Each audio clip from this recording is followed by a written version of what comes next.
Welcome friends. বন্ধুরা, আজ আমরা যে বিষয়টা আলোচনা করব সেটা তোমাদের খুব কাজে লাগবে।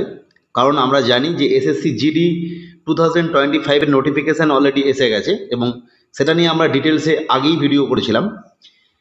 আজকের দিনে আমরা যে বিষয়টা আলোচনা করব, যারা নতুন পরীক্ষা দিচ্ছ তাদের মধ্যে অনেকেই এটা বুঝতে পারছে না যে সিলেবাস, মার্কস ডিস্ট্রিবিউশন, অর্থাৎ কোন কোন বিষয়ের পরীক্ষা দিতে হবে, ইংলিশ এবং হিন্দির যে ব্যাপারটা রয়েছে সেটা কি, এবং বুক লিস্ট অর্থাৎ কোন কোন বই কিনতে হবে বা কোন কোন বই পড়তে হবে, এবং স্ট্র্যাটেজি অর্থাৎ কীভাবে শুরু করব বা কীভাবে শেষ করব। কারণ আমরা জানি যে জানুয়ারি ফেব্রুয়ারির মধ্যে পরীক্ষা হবার একটা সম্ভাবনা আছে, যেটা এসএসসি অলরেডি তাদের ওয়েবসাইটে জানিয়েও দিয়েছে। তাই এই পুরো বিষয়টা আলোচনা করব, ফলে যারা নতুন পরীক্ষা দেবে অবশ্যই ভিডিওটি স্কিপ না করে পুরোটি দেখো, তাহলে বুঝতে পারবে যে এসএসসি জিডি এই যে পরীক্ষাটা হচ্ছে 2025-এর যেটা, সেটা পাস করতে গেলে কী স্ট্র্যাটেজি ফলো করা দরকার। তাই প্রথমেই আমরা তোমাদের প্রত্যেককে শতবিষয় এডুকেশন ইউটিউব চ্যানেলে ওয়েলকাম জানাচ্ছি এবং রিকোয়েস্ট করে রাখছি, যদি তুমি আমাদের চ্যানেলে নতুন হও তাহলে অবশ্যই চ্যানেলটিকে সাবস্ক্রাইব করে রেখো। যেটা আমি পূর্বেই বলছিলাম যে স্কিম অফ সিলেবাসটা কী রয়েছে, এক্সামিনেশন প্যাটার্নটা কী রয়েছে। আমরা দেখতে পাচ্ছি যে এখানে যে পরীক্ষাটা হবে সেটা কম্পিউটার বেসড এক্সামিনেশন, অর্থাৎ কম্পিউটারে পরীক্ষা দিতে হবে, পেন অ্যান্ড পেপারের ব্যাপার নেই। যেখানে 80টা কোশ্চেন থাকবে, প্রতিটা কোশ্চেনের মার্কস 2 নম্বর করে, অর্থাৎ মোট 160 নম্বরের পরীক্ষা পেপারটা। সবথেকে যেটা গুরুত্বপূর্ণ, এই পেপারে মোট 4টে জায়গা থেকে প্রশ্ন আসবে। 1 নম্বর আসবে জিআই এবং রিজনিং থেকে, 2 নম্বর আসবে জিকে, 3 নম্বর এলিমেন্টারি ম্যাথামেটিক্স এবং 4 নম্বর আসবে ইংলিশ বা হিন্দি থেকে। অর্থাৎ আপনি ইংলিশ বা হিন্দি যে কোনো একটা চুজ করতে পারেন। সেই বিষয়টা আমি পরে বলছি কোনটা চুজ করবেন বা কেন চুজ করবেন। যে বিষয়টা, যে জেনারেল ইন্টেলিজেন্স এবং রিজনিংয়ে আমার প্রশ্ন থাকবে 20টা, যার মার্কস 40। একই রকমভাবে জিকেতে আপনার প্রশ্ন থাকবে 20টা, যার মার্কস 40। একই রকমভাবে এলিমেন্টারি ম্যাথামেটিক্সের ক্ষেত্রেও আপনার প্রশ্ন থাকবে 20টা, যার মার্কস 40।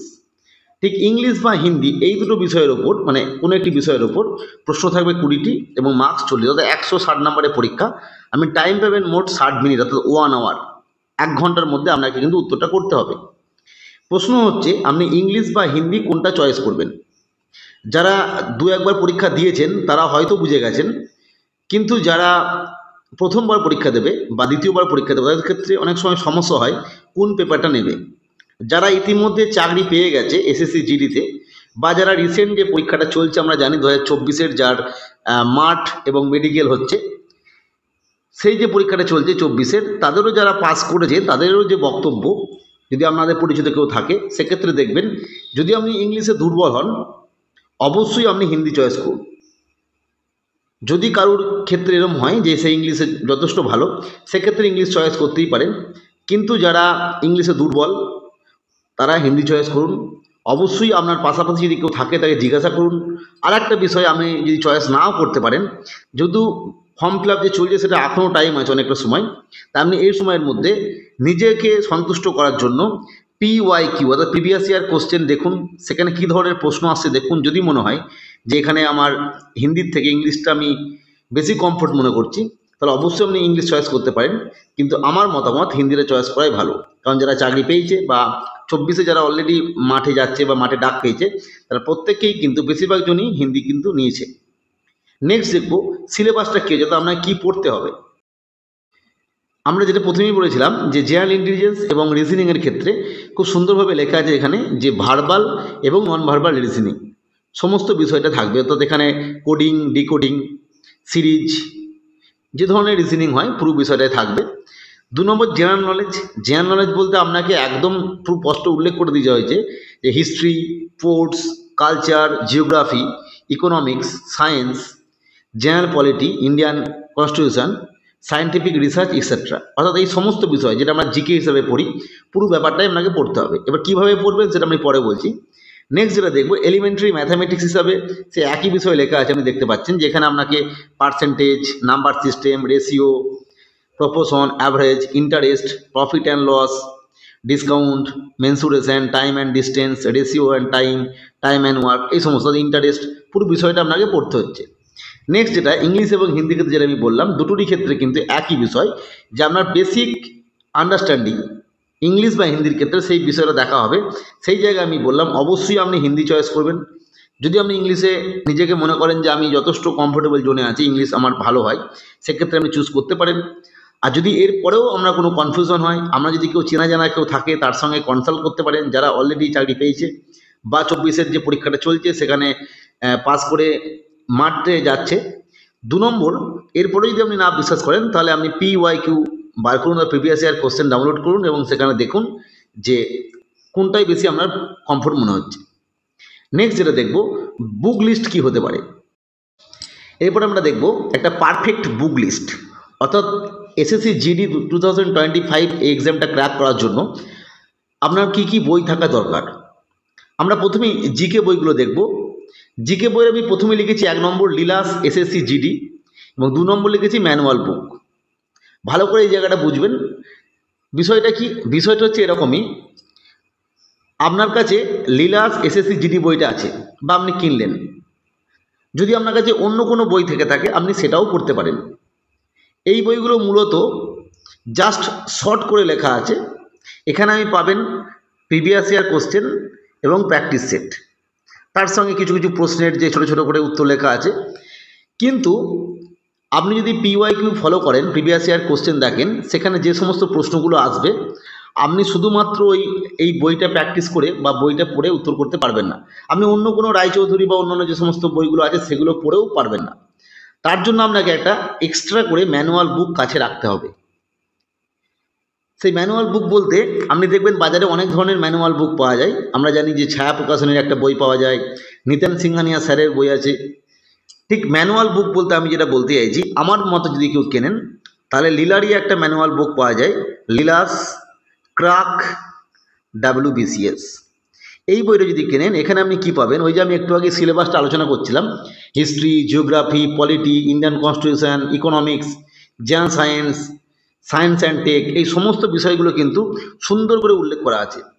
ফলে এই বইটা আপনাকে পুরোটা পড়তে হবে না, কিন্তু বইটা কিনে যদি আপনি জাস্ট হিস্ট্রির কনসেপ্টটা ক্লিয়ার করে নেন, জিওগ্রাফির কনসেপ্টটা ক্লিয়ার করে নেন, তাহলে কিন্তু এই SSC GDতে যে প্রশ্নগুলো আসবে সেগুলো উত্তর দিতে আপনার খুব সুবিধা হবে। কারণ এই SSC GDর জন্য যে বইগুলো তৈরি হয়েছে, বাজারে যে কোনো বই আপনি কিনতে পারেন, কিন্তু সেখানে দেখবেন পুরো কনসেপ্ট আপনার ক্লিয়ার হবে না। তার জন্য আপনার ম্যানুয়াল বুক একটা দরকার। আমি বলবো এটা কিনতে। যদি আপনার কাছে অন্য কোনো বই থাকে, অনেক বই আছে, তরুণ গোয়েল স্যারের বই আছে, সেটাও ভালো বই। এছাড়া আমি যেটুকু বললাম ছায়া প্রকাশনীর আছে, নিতিন সিংহানিয়া স্যারের আছে, আরও বই আছে, সেগুলো দেখে নিতে পারেন। যাই হোক, এটা ইম্পর্টেন্ট, খুব ভালো বই, আমি বললাম এটা কিনতে পারেন। 2 নম্বর হচ্ছে অ্যারিথমেটিকের জন্য আপনি কী কিনবেন, কিভাবে পড়বেন, স্ট্র্যাটেজিটা কী হবে একটু পরেও বলছি। অ্যারিথমেটিকের জন্য RS আগরওয়াল স্যারের যে দুটো বই আছে, এটা একদম আমরা জানি যে ম্যাথের একটা বাইবেল বুক। আপনি সে SSC CGL বলুন, SSC CHSL বলুন বা WBCS বলুন, সব ক্ষেত্রে ইম্পর্টেন্ট হচ্ছে এই দুটো বই। RS আগরওয়াল স্যারের কোয়ান্টিটিভ অ্যাপটিটিউড এবং ভার্বাল এবং নন ভার্বাল রিজনিং। আমরা জানি ভার্বাল এবং নন ভার্বাল রিজনিং যে বইটা, সেটা প্রচণ্ড মোটা বই, এটা পড়ে শেষ করাও সম্ভব নয়, এটা এই মুহূর্তে SSC GDর জন্য দরকারও নেই। যাই হোক, যদি আপনার কাছে এই দুটো বই থেকে থাকে তাহলে অবশ্যই প্র্যাকটিস করুন। যদি না থেকে থাকে আপনি কিনে নিতে পারেন, তবে অবশ্যই কোয়ান্টিটিভ অ্যাপটিটিউডটা লাগবেই। এবার এটা বেঙ্গলি এবং ইংলিশ দুটো ভার্সনই পাওয়া যায়। অবশ্যই আপনি বেঙ্গলি ভার্সনই নেবেন, যদি আপনি ইংলিশে কমফোর্টেবল হন অবশ্যই ইংলিশ নেবেন। নেক্সট যেটা দেখব, সুবীর দাস স্যারেরও ঠিক একই রকমভাবে দুটো বই পাওয়া যায়, ম্যাথামেটিক্স চ্যালেঞ্জার এবং জেনারেল ইন্টেলিজেন্স এবং রিজনিং চ্যালেঞ্জার, দুটি ছায়া প্রকাশনী থেকে প্রকাশ করা। এই দুটো বইয়ের মধ্যে আপনি নিতে পারেন অবশ্যই RS আগরওয়াল স্যার বা সুবীর দাস স্যার এর বই আপনি নিতে পারেন। এই দুটোই খুব ইম্পর্টেন্ট এবং এই দুটো প্র্যাকটিস করতে পারলে ম্যাথ আপনার পুরোপুরি ক্লিয়ার হয়ে যাবে। এখানে প্রচুর কোশ্চেন আছে, প্রচুর প্র্যাকটিস সেট আছে এবং যে ধরনের কোশ্চেন আছে সেগুলো প্র্যাকটিস করতে পারলে আপনার ম্যাথের দিক থেকে আপনি নাম্বার ভালোই পাবেন আর কি। নেক্সট 3 নম্বর লিখে দিয়েছি চঞ্চল ঘোষ স্যার। চঞ্চল ঘোষ স্যারের এই বইটা অনেক আগে যারা পরীক্ষা দিত, মোটামুটি 5-6, তারা খুবই কিনতো। পরবর্তী সময় আমরা জানি সুবীর দাস স্যারের বই বা অন্যান্য বইগুলো খুব বাজারে অ্যাভেলেবেল হয়ে গেছে, বা RS আগরওয়াল স্যারের বইটাও বেঙ্গলি ভার্সানে চলে এসছে, ফলে অনেকে এগুলোই নিচ্ছে। যদি কারো কাছে এই বইটা থেকে থাকে সেক্ষেত্রে এটাও প্র্যাকটিস করতে পারেন, কোনো অসুবিধা নেই। ম্যাথের ক্ষেত্রে 3টা বই যথেষ্ট, যে কোনো একটা কিনলেই হবে। অবশ্যই যেহেতু রিজনিংয়ের ব্যাপার আছে, পারলে একটা রিজনিংয়ের বইও নিয়ে নেবেন, তাহলে আপনার কাছে এই বইগুলো রেডি হয়ে গেল। আর আমি একটু আগেই বলেছিলাম যে ইংলিশ বা হিন্দির ক্ষেত্রে আপনাকে ইংলিশও চয়েস করতে পারেন, আবার হিন্দিও চয়েস করতে পারেন। এবার হিন্দি যদি চয়েস করে থাকেন সেক্ষেত্রে ওই যে এসএসসি জিডি যেটা আমি বললাম, রিলাস এসএসসি জিডি, সেখানে দেখবেন হিন্দির কিন্তু কিছু প্র্যাকটিস সেট দেওয়া আছে, ফলে আপনি সেখান থেকে প্র্যাকটিস করতে পারবেন। আর যদি কোনো বই কিনতে চান তাহলে অঙ্কিত ভাটি স্যারের একটা বই বাজারে পাওয়া যায়, সেই বইটা আপনি নিতে পারেন হিন্দির ক্ষেত্রে, জাস্ট প্র্যাকটিসের জন্য বিষয়টা। নেক্সট যেটা দেখবো, পারফেক্ট স্ট্র্যাটেজি। পারফেক্ট স্ট্র্যাটেজি বলতে প্রথমেই যেটা আমরা খুব সহজে লিখেছি, 1 নম্বর হচ্ছে আপনাকে প্রিভিয়াস ইয়ার কোশ্চেন, যেটা এসএসসি জিডির জন্য একটা বই কিনছেন, যেটা লীলার কি রায়চৌধুরীর যে বইটা কিনছেন, সেই বইটাতে দেখবেন প্রিভিয়াস ইয়ার কোশ্চেন দেওয়া আছে। যদি না পান অবশ্যই এখন অনলাইনে যুগ, আপনি অনলাইন থেকেও নিয়ে নিতে পারেন। সেখান থেকে অবশ্যই যেটা দেখবেন জিকেটা এবং ইংলিশ বা হিন্দিটা। কেন বলছি, কারণ জিকে বলতে জিকেতে কী ধরনের প্রশ্ন আসছে, কোন জায়গা থেকে প্রশ্ন আসছে, কারণ হিস্ট্রি মানে হিস্ট্রির পুরো পড়ার দরকার নেই, স্ট্যাটিক জিকে মানে স্ট্যাটিক জিকে সমস্ত বিষয়ে পড়ার দরকার নেই। কারণ আমরা জানি যে এসএসসি, পিএসসি বা পিআরবি যে সমস্ত বোর্ডগুলো পরীক্ষা কন্ডাক্ট করে, তাদের কিন্তু প্রশ্নের প্যাটার্ন ধরন আলাদা। অর্থাৎ একই কোশ্চেন এসএসসি অন্য জায়গা থেকে প্রশ্ন দিচ্ছে, পিএসসি অন্যভাবে দিচ্ছে, বা পিআরবি অন্যভাবে দিচ্ছে, এটা বুঝতে হবে। সেই জায়গায় দাঁড়িয়ে আপনাকে বুঝতে হবে জিকের প্রশ্নগুলো কীরকম আসছে, ইংলিশ বা হিন্দির ঠিক কী কী প্রশ্ন আসছে, সেগুলো খাতায় নোট করে রাখতে হবে, বিশেষত ইংলিশের ক্ষেত্রে এবং হিন্দির ক্ষেত্রে, যেটা আপনি চয়েস করবেন। সেইভাবে আপনাকে প্রিপারেশান নিতে হবে। আর ইংলিশ এবং হিন্দির জন্য অবশ্যই আপনাকে এক্সট্রা একটা কপি বানাতে হবে, খাতা বানাতে হবে, যেখানে আপনাকে নোট করতে হবে যে কোন কোন বিষয়গুলো থেকে প্রশ্ন দিচ্ছে। নেক্সট যেটা দেখবো 2 নম্বর, এই প্রিভিয়াস ইয়ার কোশ্চেন অ্যানালাইসিস করার সাথে সাথে আপনাকে অ্যারিথমেটিক এবং রিজনিং প্র্যাকটিস করতেই হবে। এই দুটো মেন, এটা আপনাকে প্র্যাকটিস না করলে কিন্তু খুবই সমস্যায় পড়বেন, কারণ এইখানে আপনাকে মনে রাখতে হবে 20, 20, 40 অর্থাৎ 80 নম্বর আছে। এই জায়গাটা কিন্তু খুব গুরুত্বপূর্ণ। আর একটা বিষয় আমি লিখেছি যে স্ট্যাটিক জিকের একটা কপি বানাতে হবে। আমি যে একটু আগেই বললাম যে ম্যানুয়াল বই যেগুলো বলছিলাম, যেখানে আপনি হিস্ট্রি, পলিটিক্স, জিওগ্রাফি সবই স্ট্যাটিক জিকেও পাবেন, কিন্তু কিছু কিছু বই আছে বা সব বইয়ে সব স্ট্যাটিক জিকে নেই। স্ট্যাটিক জিকে বলতে আমরা যেটা বলছি বিভিন্ন ডান্স, বিভিন্ন ইনস্ট্রুমেন্ট, বিভিন্ন পোর্টস, বিভিন্ন প্রাইজ, বিভিন্ন দেশের মুদ্রা, বিভিন্ন দেশের রাজধানী, এই যে বিষয়গুলো, এগুলো কিন্তু সব বইয়ের সব মানে সমানভাবে পাবেন না। ফলে এইভাবে স্ট্যাটিক জিকের একটা খাতা বানাতে হবে। এবার সেই স্ট্যাটিক জিকের খাতায় কী কী লিখবেন সেই নিয়ে আমাদের একটা আলাদা ভিডিও করেছিলাম, সেখানে বলে দিয়েছিলাম যে এই লিখবেন। সেই খাতাটা তৈরি করে রাখতে হবে।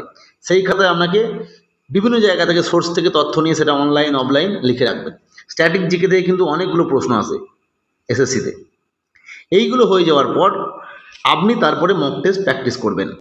অবশ্যই আমি একটু আগেই বলছি, বারবার বলছি, এসএসসি জিডির যে কোনো বই, যে বইটা আপনি কিনুন না কেন, দেখবেন প্রথমে কিছু প্রিভিয়াস ইয়ার কোশ্চেন আছে, তারপরে শেষে প্র্যাকটিস সেট আছে। সেই প্র্যাকটিস সেটগুলো প্র্যাকটিস করলেন। যদি আপনি কোনো জায়গায় অনলাইনে প্র্যাকটিস সেট নেন সেটাও প্র্যাকটিস করতে পারেন। আর এছাড়া এসএসসি জিডির জন্য প্র্যাকটিস সেটেরই বই পাওয়া যায়, সেটাও আপনি নিতে পারেন। এইভাবে পড়তে হবে কিন্তু, তবেই কিন্তু আপনি এই পরীক্ষাতে পাস করতে পারবেন। যাই হোক, পরবর্তী ভিডিও পাওয়ার জন্য চ্যানেলটিকে সাবস্ক্রাইব করে রাখবেন। আজকের ভিডিও দেখার জন্য প্রত্যেককে অসংখ্য ধন্যবাদ।